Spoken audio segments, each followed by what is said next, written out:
during the COVID-19 pandemic to help guide our county through the pandemic while also helping to envision the future.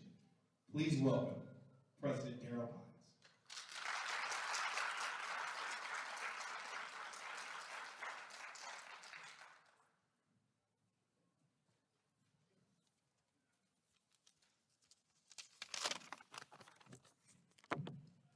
Well, good afternoon. Welcome to the University of Maryland. You're not excited? When I was coming in here, I give the State of the Campus address, county executive, and I never have this many people, number one. Number two, I never have a jazz band. So I'm gonna have to get some information from you because I just must not be doing it right.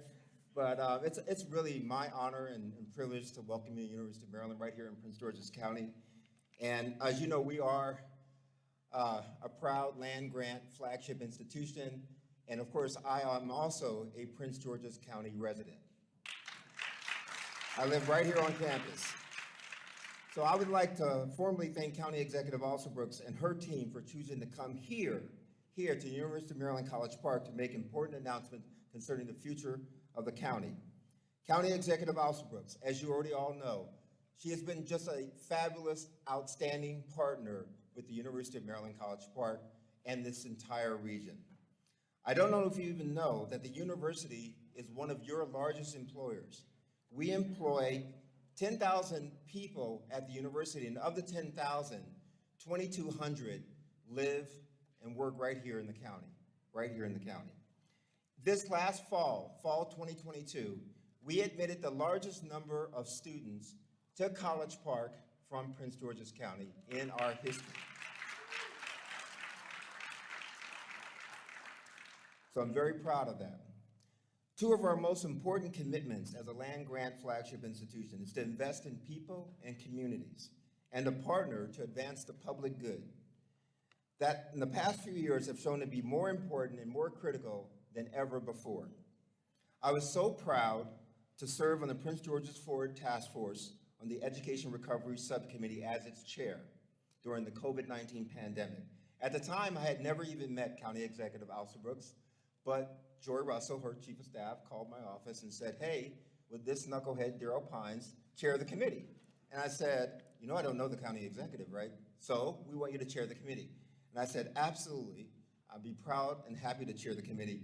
And I have to tell you, from doing that one experience, I have become so connected with the county more than ever before in so many different ways. So thank you, County Executive, for having me do that. I believe our community is well positioned to take on the grand challenges facing society and the grand challenges facing Prince George's County. That's why during the height of the COVID pandemic in 2020, in the middle of the pandemic, and in partnership with Dr. Monica Goldson, CEO of Prince George's County Public School System, we began a new pilot program that was all done virtually. She needed help for high-quality instructors to teach math in Prince George's County high schools. So in 2020, we taught in 10 high schools, pre-calculus and calculus. And today, we're in our third year of that partnership, which enables our high school students from Prince George's County to earn not only high school credit, but college credit right here at the University of Maryland College Park. Thank you. Partnerships are important. That's why our Purple Line corridor, I hope you didn't mind the little construction that you drove through today to get to this location. It's all the Purple Line. It's developing a plan to also add affordable housing, preserve small businesses, and improve access for pedestrians and cyclists in neighborhoods along the entire route, which half of it's in Prince George's County. And about 2 miles goes right through the center of campus here at University of Maryland College Park. That's why we also joined with the county, Terrapin Development Company, Angie, our county economic development officer, for the Castles, and the Mosaic Development, a minority-owned development firm, to build the new aviation landing project right here outside of College Park Airport that will, when it's completed, will have employed 2,700 full-time employees with permanent jobs in the county and will generate $370 million of annual economic revenue for the county. That deserves applause. So from infrastructure upgrades on Baltimore Avenue to companies that are building the quantum internet right here in Prince George's County, we will continue to find ways to make the University of Maryland College Park an asset for the entire county, the entire state, and yes, even the world. So once again, I thank you all for coming today. I thank you for the ongoing commitments and partnerships to the common causes that we have mutual interests in. There are lots of reasons to be proud. There are lots of reasons for Prince Georgians to be proud. There are lots of reasons for Terrapins to be proud. There are lots of reasons to continue to do great work for the public good and for the citizens of Prince George's County. And always remember, go Terps. Thank you. Thank you, Dr. Collins. Thank you, Dr. Collins. I also want to announce that we are appreciative of our language access service members who are here. And if you are in need of any services, please let us know at the AV table. Our next speaker, Ms. Angeline Perry. She has been an officer of the Barnaby Valley Park Homeowners Association since the existence of the community. Angeline has actually been the president of that HOA since 2006, working on behalf of our neighbors, always giving 100% every day. She is a powerful reflection of all the dedicated neighborhood and community leaders we have across this county who helped us get through the pandemic and beyond. Please welcome Ms. Angeline Perry.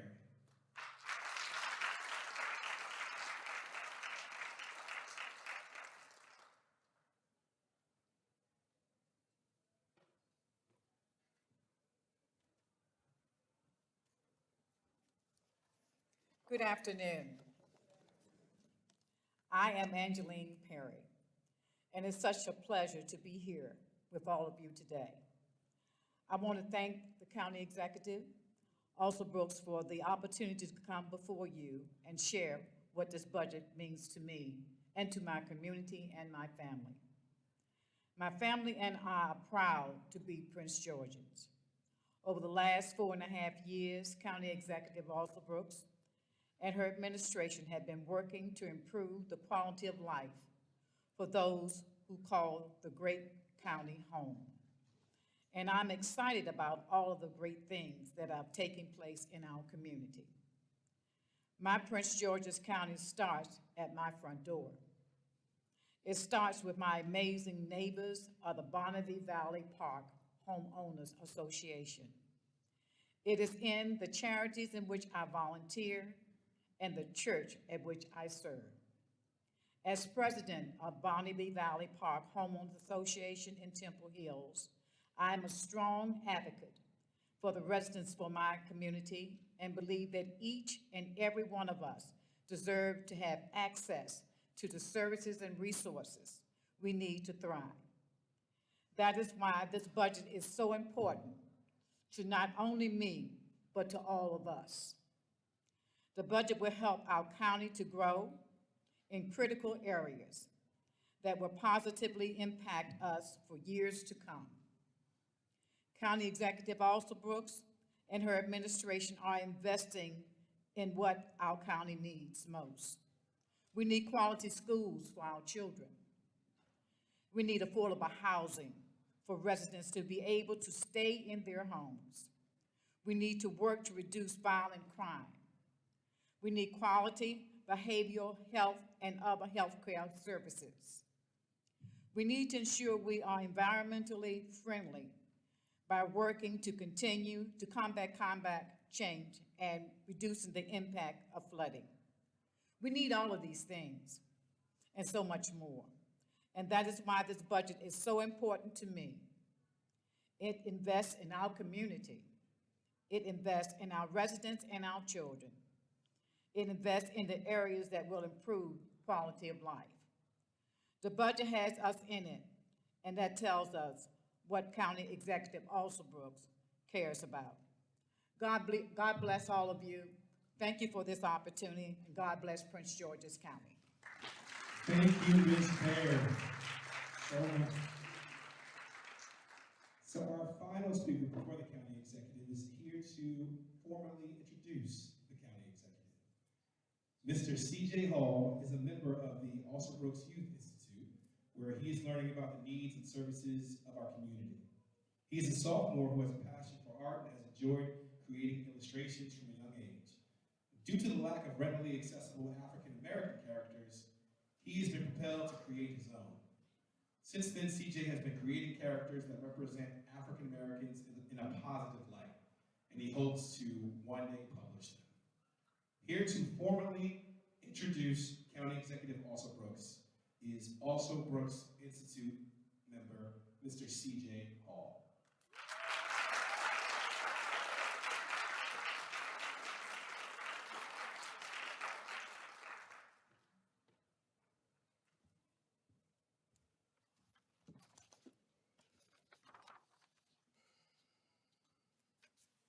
Good afternoon.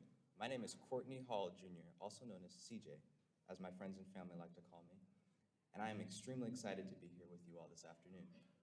I am a member of the inaugural cohort of the Also Brooks Youth Leadership Institute, serving as a Central County Ambassador, and today I have the honor of introducing our County Executive, Angela D. Also Brooks.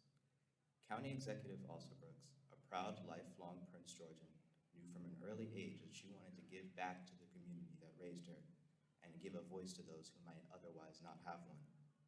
She began her career as a Prince George's County Assistant State Attorney in 1997 and was elected to serve as the county state attorney in 2010, becoming the youngest and the first woman to be elected to the office in Prince George's County. In November 2018, Ms. Also Brooks was elected as the 8th County Executive for Prince George's County and the first woman to hold the position. She was overwhelmingly re-elected and began her second term as county executive in December 2022. During her tenure, she has been committed to improving the overall quality of life for Prince Georgians by providing a world-class education system, safe communities, quality health care,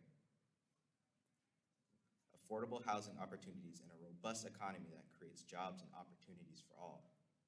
County Executive Also Brooks is passionate about our county, and we are so Prince George's proud to have her as our county executive. It's because of her that I, along with my fellow Also Brooks Youth Leadership Institute members, have been exposed to so many aspects of our community that we never really considered before. Things in my community, like the work that goes into emergency preparedness, public safety, and public health, just to name a few. And I know that this budget invests in these areas and more because I've seen it all in action myself. Now the moment that we have all been waiting for. Without further ado, please join me in welcoming Prince George's County Executive Angela Also Brooks. Thank you.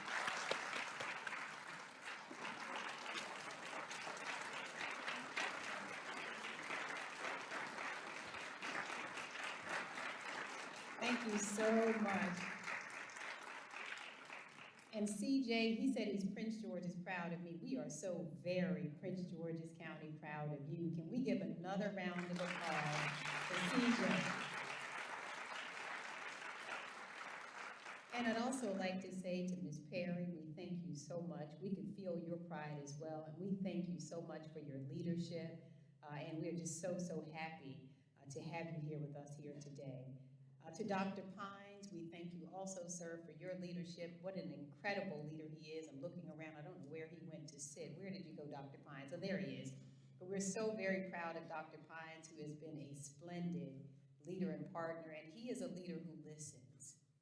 This is so unique, and he was inaugurated in the midst of COVID, and he has really he hit the ground running, and he's just been tremendous for us. So thank you so much to Dr. Pines as well, and to the University of Maryland for hosting us today.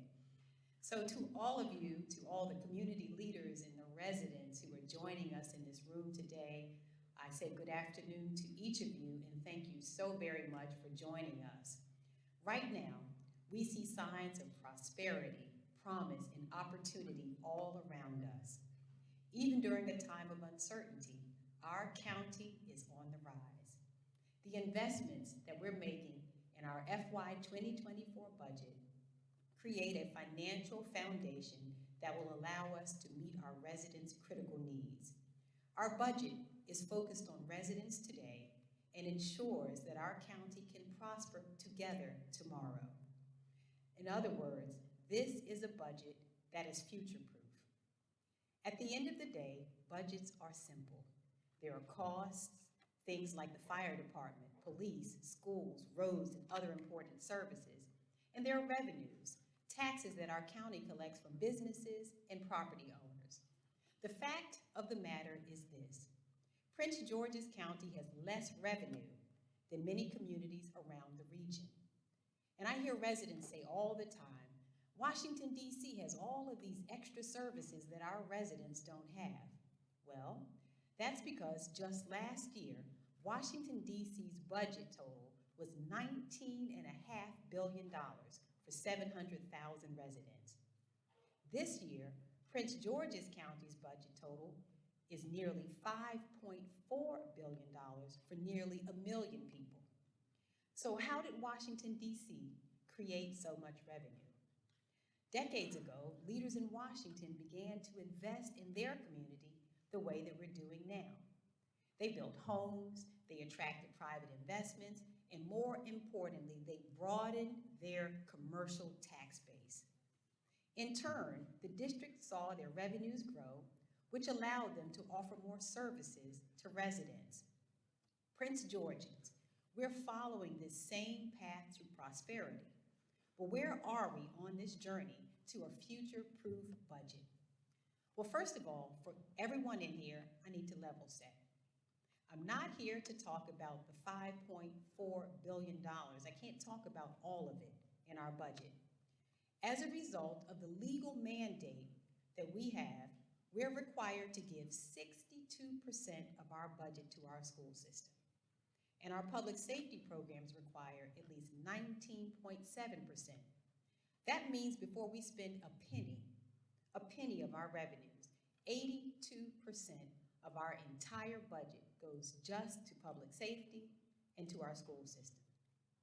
And so I'm here to talk to you today about the remaining 18% of our budget. This year, our new revenues are $189 million. But now, because of the Kerwin funding formula, nearly half of all of our new revenues must also go to education. The tenets of Kerwin help make our students ready to achieve. With early childhood education, high-quality diverse teachers and leaders, a focus on college and career readiness, more resources for students, and with greater accountability, Kerwin promises to move Maryland's K-12 students to the top. But the legally mandated funding requirements charge communities that have more vulnerable children, like ours, extra. So for example, under the current Kerwin funding formula, this year alone, we have a legal mandate to spend an additional $88.4 million on education. That's more, just to kind of give you context, that's more than our entire budget for Health and Human Services. For the last 4 years, we have met and exceeded our funding obligations for Prince George's County Public Schools. We gave our teachers a historic raise. We've broken ground on an unprecedented 10 new schools in the past 3 years alone. And we're on track to open 6 new schools in 2023. For this administration, you should know that education is a top priority. We have the privilege of educating some of Maryland's most vulnerable children. In Prince George's County, we educate the single largest number of disabled students in the state of Maryland. We also educate the largest number of students who speak English as a second language. 62% of our children are on free and reduced lunch, and Prince George's County's children have the lowest kindergarten readiness scores in the state of Maryland. As a result of these challenges and the way that the formula is written, we are required to pay more. As it's written now, our obligation will increase each year for at least the next decade. And this is just one of the challenges we face in this year's budget. That's why we are working so hard to find ways to grow our revenues. And I am confident that we can do this together. Prince George's County, and I know I'm speaking to the choir because you all stop me in the Wegmans and at the gas stations and such and say this to me. Prince George's County already places too much tax burden on residents. I've heard people say, well, the way to deal with this is maybe we should just cut government services. Or I've heard often that the way out of this is to simply raise taxes even higher. I disagree. The best course forward is new revenue. I know Prince Georgeans across the county are facing the same tough rising cost at home with the same unexpected bills coming due. The price of gas is still high, grocery bills, rent, and other everyday expenses keep rising. And just like any family sticking to a budget written at the kitchen table, our county must do the same. We must spend and invest wisely in the future without taking on bad debts. We must make our budget and our money work for us long term. We cannot keep balancing our budget on the backs of residents, and we cannot put the future of Prince George's County on a credit card. A future-proof budget will let our community offer more services and eventually reduce taxes at the same time. If we grow our local economy over time, we will increase revenues. Our 2024 budget is an opportunity to do just that. We can build a new amphitheater that serves our residents and attracts new businesses. We can build a new cultural center that promotes economic growth in an often overlooked region. These projects have a near-term benefit. They mean new restaurants, new places to gather, new places to live, and new jobs to pursue. Now, this is a very quiet room. Are you all excited about a new amphitheater, a new cultural center, new places to have entertainment? Okay, I thought so. In the long term, these projects expand the commercial tax base. They help reduce the unfair tax burden that our residents now bear, and they help improve our revenue, which means more services that we can afford. That's smart. That's what we mean by future-proof. This opportunity lies in the Blue Line Corridor. With hundreds of millions of dollars in private investment, historic buy-in from the state, and grants from the federal government, our projects have the potential to transform an overlooked part of this community for the better. It all comes down to a smart way to grow, something known as transit-oriented development. Transit-oriented development means our county is focused on building out homes, retail spaces, and offices along existing metro stations. This helps limit traffic and also reduces the impact on our environment.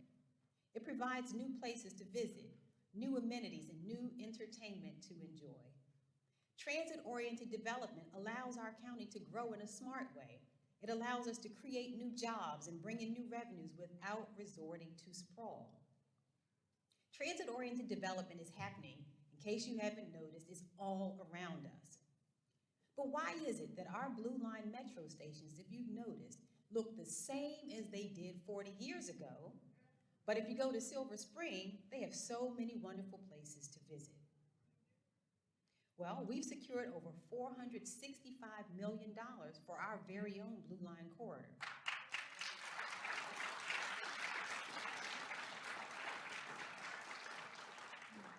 And you're clapping, but you know what? We're going to give you more to clap because we're in Annapolis as we speak, and we're not done yet. We're there to secure even more money for that Blue Line Corridor.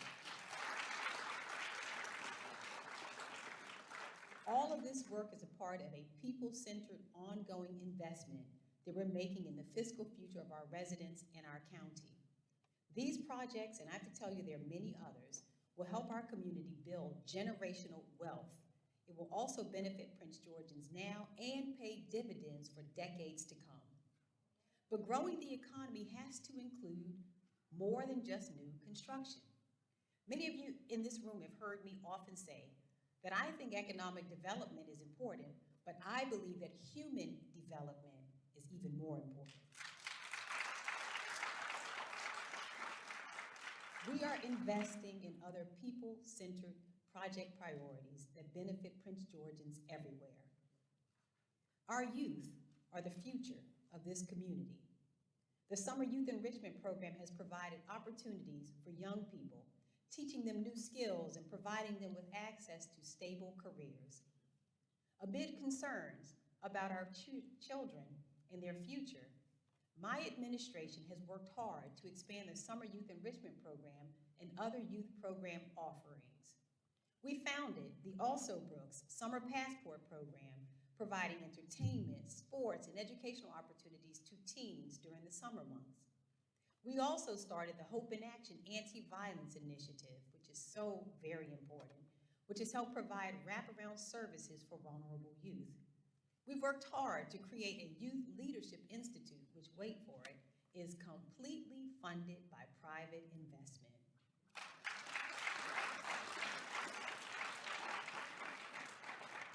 I want to take a moment to recognize a student who is here with us today who takes part in the Youth Leadership Institute.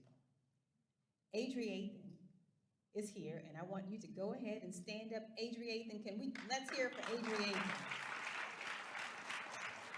And let me tell you, this is a super incredible and super bad young man, and we're just so proud of him. And he's already accomplished so much. As a part of the Police Athletic League Mentorship Program, Adriathan recently won a prize at a Shark Tank pitch event.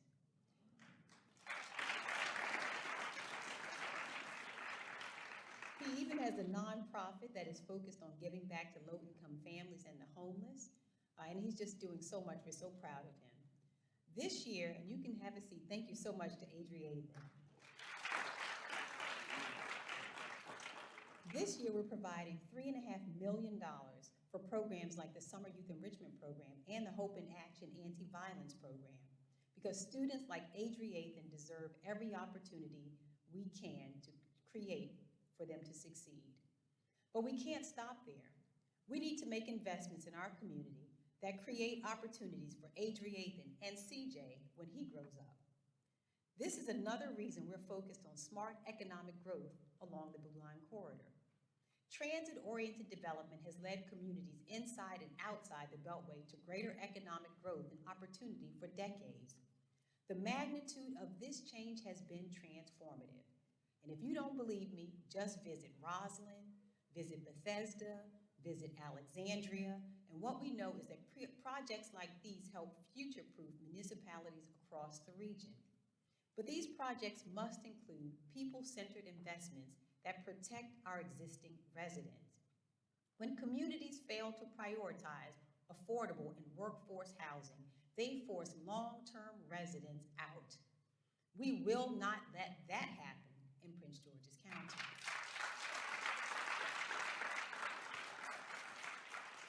In fact, we've been working on housing solutions since our first legislative session in 2019, and we've secured more than $4 million in National Capital Strategic Economic Development Fund support for affordable housing over the past 4 years. This year, we're investing $34.25 million in our Housing Investment Trust Fund and our right of first refusal programs. Including funds from the state and federal government, we're also spending $45.25 million on housing production and preservation efforts. That includes an additional $1.2 million for homeowner rehabilitation programs and $800,000 in down payment assistance. And we're investing in our seniors. Over the past 4 years, yeah, they deserve a round of applause. Over the past 4 years, we've invested in the first and second phase of Glen Arden Hills. With the upcoming third phase, we're making more space for seniors like Miss Mary Tinsley, who joins us here today. Miss Tinsley, where are you? Here she is. Can we give her a round of applause? Miss Mary loves her community, but when her great-granddaughter needed to move in to help out, Miss Mary wasn't sure what to do. Phase 2 of the residences at Glen Arden Hills was built just for seniors. It has 55 1- and 2-bedroom apartments. Our county supported these new affordable homes so that seniors like her could live comfortably. However, Miss Mary's apartment was just a 1-bedroom, not big enough for her great-granddaughter. When her property manager found out, she listened. Now Miss Mary and her great-granddaughter both have space to live in a larger unit, and Miss Mary has the support that she needs.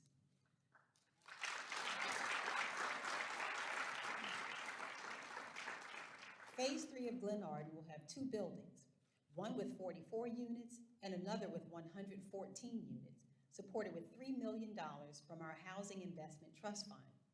We invest in this project because every Prince Georgian, from our sassy seniors to our young people just entering the workforce, deserves a safe home that they can afford right now. In fact, we broke ground on phase 3 of Glen Arden today.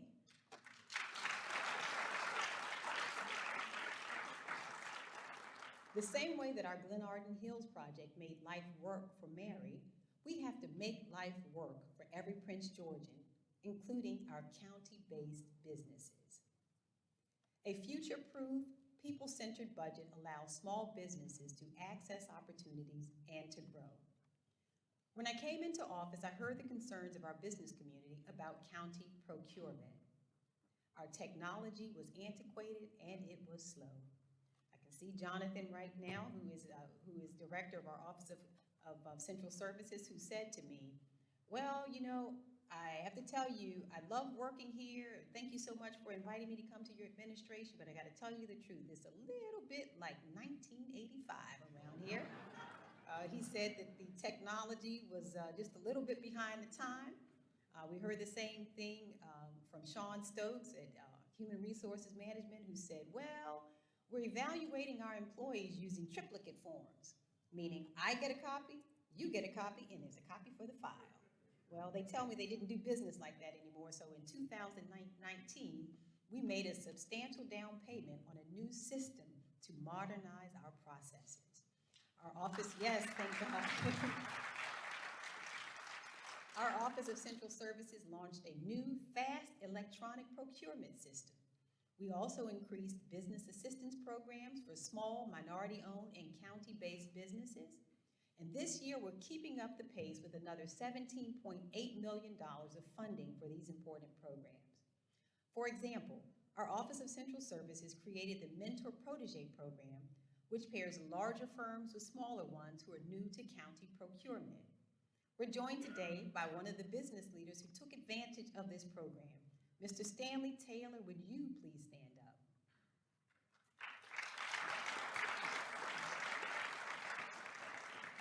Stan Taylor is from Commercial Industrial Application, a concrete company that worked with a larger firm, developed a safety plan, adopted new software, and provided new construction services on recent projects. Our program helped Mr. Taylor's company access new opportunities and grow. Now, thanks to his hard work, we have concrete upgrades in Basil Court and the County Administration parking garage. Stan is an example of what is possible when we invest in local businesses. That's why we're investing in opportunities for small, minority-owned, and county-based businesses this year. These programs work. That's also why we must keep removing unnecessary barriers to opportunity across government. That's especially true for our Department of Permitting, Inspections, and Enforcement. Thank you. She's right. She understands. This is our NAACP president. We want to thank her so much, Ms. Linda Thomas, for being present today. Delays are costly, confusing, and absolutely unacceptable for businesses and residents alike. Over the past 4 years, we've invested in changes at DPI that will make permitting easier and more efficient. This year, we'll keep moving forward at DPI with $3.9 million to fill all DPI positions. Come on now. And to follow through on IT initiatives like Momentum that will make permitting smoother. We must complete our improvements at DPI because no Prince Georgian should have to wait a year to build a deck.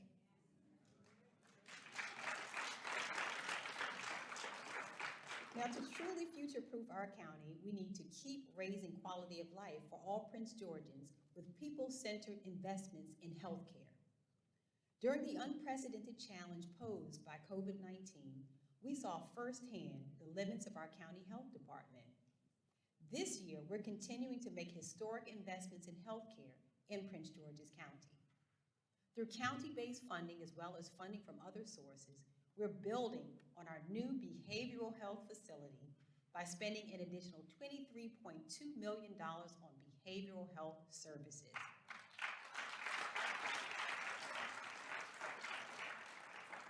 We have learned really about how important mental health care is. There's no way of overstating it. In fact, this is the #1 health need that we have in Prince George's County is behavioral and mental health. These investments are key to expanding access to mental health and addiction care services that for too long have been overlooked or just plain ignored. We're continuing to offset health insurance costs as well for thousands of Prince Georgians through Health Assures. In the first year, this program covered over 22,000 patient visits, and by the end of June, we expect to cover 44,000 patient visits of our residents.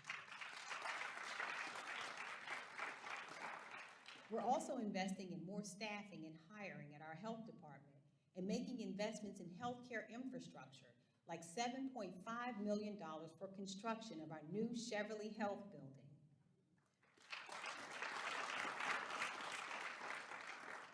Last year, we secured $67 million for a state-of-the-art cancer center. Once the center is completed next year, cancer outcomes will gradually improve over time for Prince Georgians. And for those in this room who don't know, Prince George's County unfortunately has the distinction of having the largest incidence of breast cancer, colorectal cancer, lung cancer, and prostate cancer in the region. Yet Prince George's County was the only major county in the state that did not have a cancer center until last year.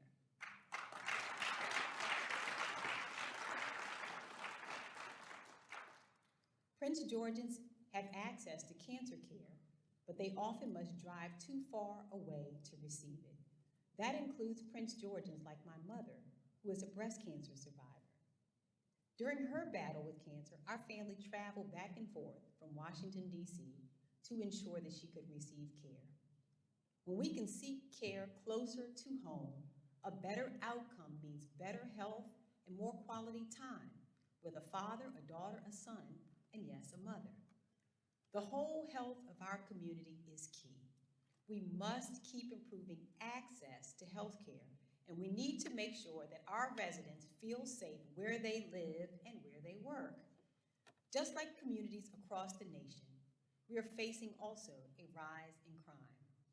That's why we're funding our police department at $394.7 million, including 4 new police recruit classes. And I see Chief Aziz and our team here. Deputy Chief, can you all stand, and also can we give them a round of applause? This has been a really difficult time.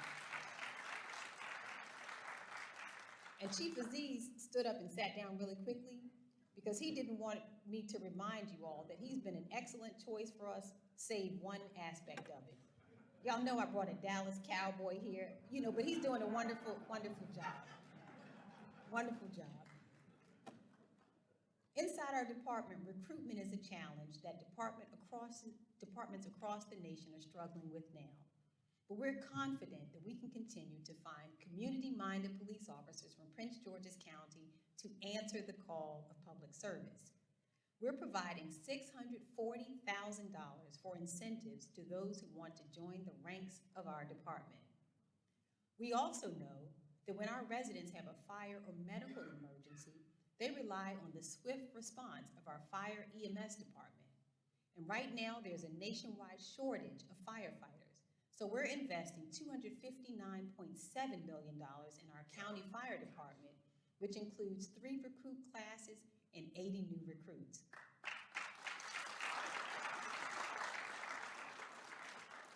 This ensures that they have staff that they need to answer every call.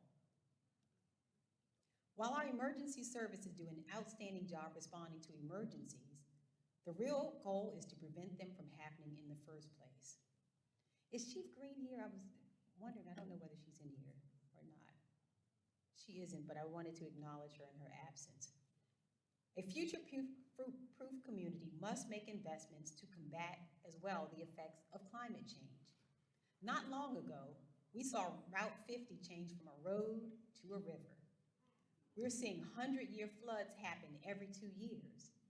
With smart investments, we can promote the health and welfare of every Prince Georgian in the face of climate change. We're investing $20.7 million in local watershed protection, $113.2 million in our stormwater management fund, and $141.5 million in the Stormwater Management Capital Improvement Program to keep our homes and our roads from flooding. Our FY 2024 budget also includes $135.5 million for Clear the Curb. Clear the Curb includes all of the waste collection programs that Prince Georgians depend on, like the new composting program and our popular curbside bulky trash program. Do you all like that bulky trash program? I see Director Kroon is here. Can you stand up and let everyone see you? She's done a wonderful job of getting us on the right track. Our improved bulky trash program that we rolled out under Clear the Curb allows residents to set out 2 bulky items with their trash each week. With this, we've eliminated the 311 backlog for bulky trash pickups, which forced residents to wait months for a bulky trash pickup. And our curbside composting program has already reached 85,000 households across the county.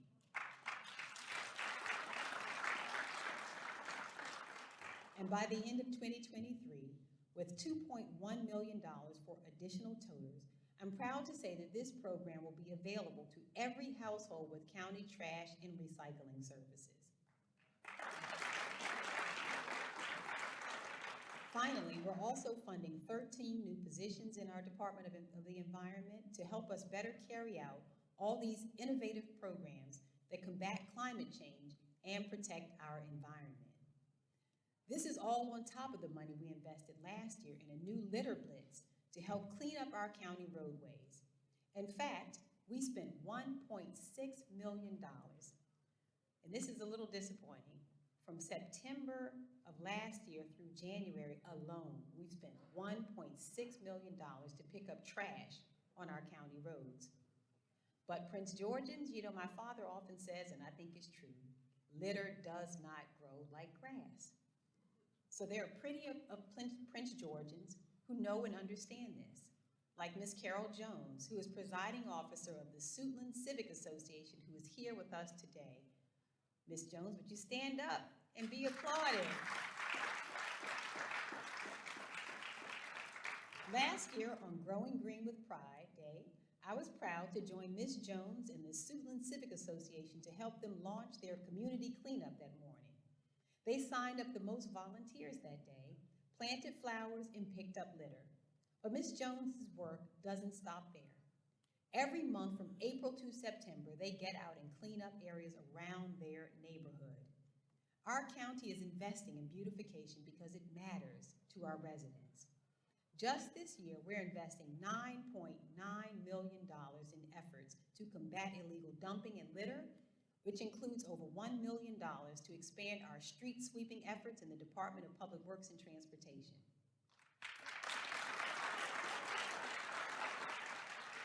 In this budget, we will help residents like Carol partner with us to keep our county clean.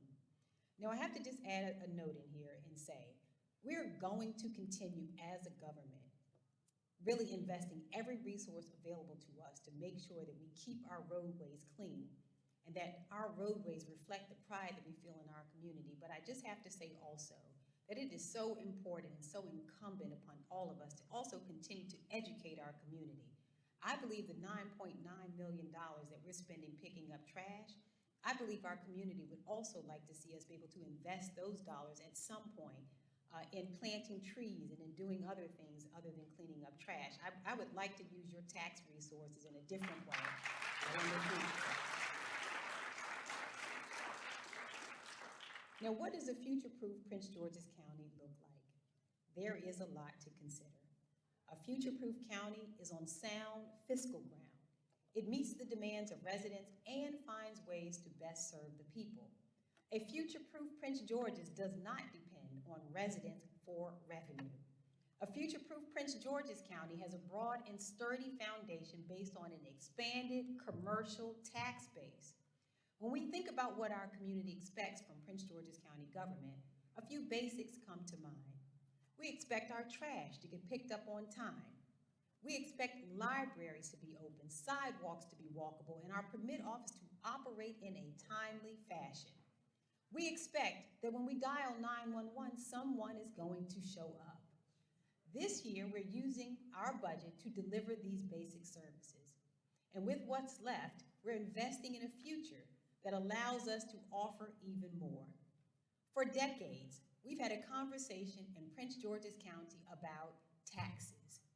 The only long-term solution to the unfair tax burden that our residents face is to grow commercial revenues.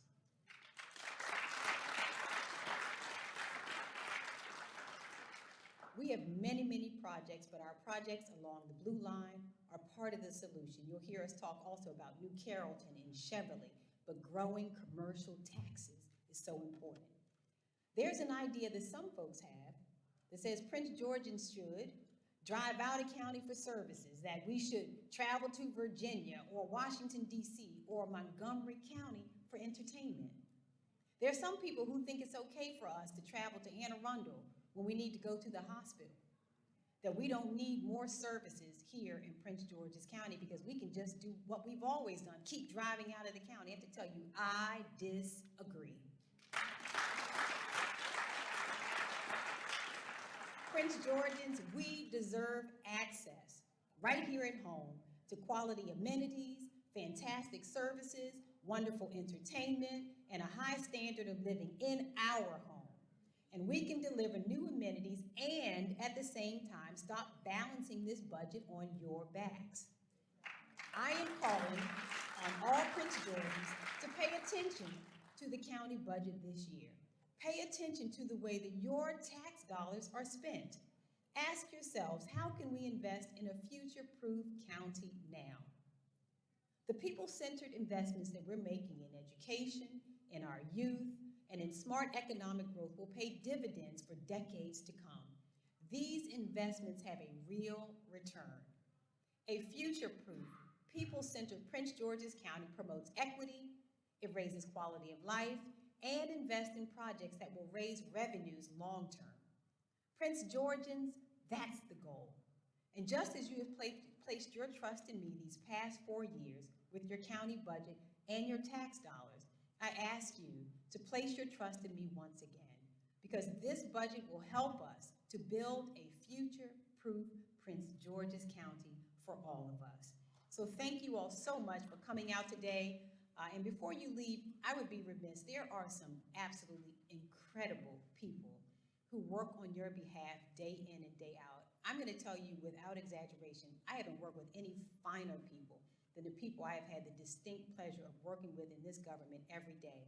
I named a few of them, but there are some other super bad ones whose names I didn't get to mention. So if you would allow me a moment, would you please show your appreciation, and would you please stand, all of the members of this government who work in any capacity, would you please stand to be recognized right now, the directors and cabinet, other folks. Thank you. Thank you all so much. And I want to say thank you to each of you as well who have taken time out today to come here, to hear about our budget priorities, and I want to thank you for what you do every single day on behalf of Prince George's County. It is my distinct honor to work on your behalf. I am convinced that there is no place quite like Prince George's County. I've called it the crown jewel of Maryland. I believe that with everything I have, and I thank you all so much for continuing to make this so every single day. It is my great desire that God would continue to bless all of you, and that God would bless Prince George's County. Thank you so much.